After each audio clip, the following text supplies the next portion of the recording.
ভোটের প্রচারও ত্রিফলা। শহরের 2 লোকসভা কেন্দ্রে 2 রাজনৈতিক দলের প্রচার।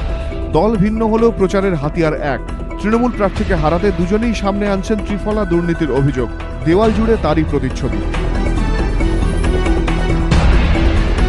রূপা বাগচি কলকাতা উত্তর কেন্দ্রে সিপিএম প্রার্থী, মালা রায় কলকাতা দক্ষিণ কেন্দ্রে কংগ্রেসের হয়ে লড়ছেন। দুজনই কলকাতা পুরসভার বিরোধী মুখ। একজন বিরোধী দলনেত্রী, অন্যজন কংগ্রেসের পরিষদীয় নেত্রী। বিরোধীরা যখন পুরসভার বিরুদ্ধে ত্রিফলা দুর্নীতির অভিযোগ তোলেন, তখন পুরসভার ভিতরে ও বাইরে সরব ছিলেন এই দুই নেত্রী।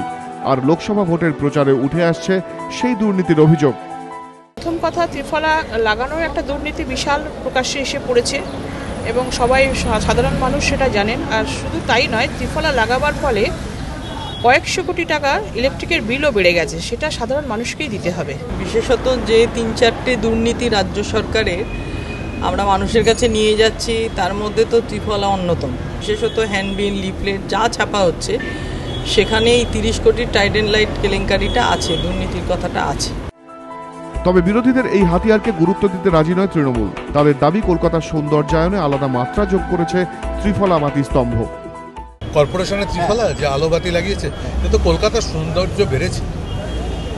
যত মানুষের কাছে আছে, আমি ত্রিফলা বলেই ভোট চাইছি। যারও ত্রিফলা লাগানো হোক, আমি এই ত্রিফলার পক্ষে। এই ত্রিফলা কলকাতার সৌন্দর্যকে বৃদ্ধি করেছে। আমি তো এই বলছি, মানুষ বলছে একদম ঠিক বলেছে। রাজনৈতিক পর্যবেক্ষকদের মতে লোকসভা ভোট হলেও বেশ কিছু স্থানীয় ইস্যুও গুরুত্বপূর্ণ ভূমিকা নেয়।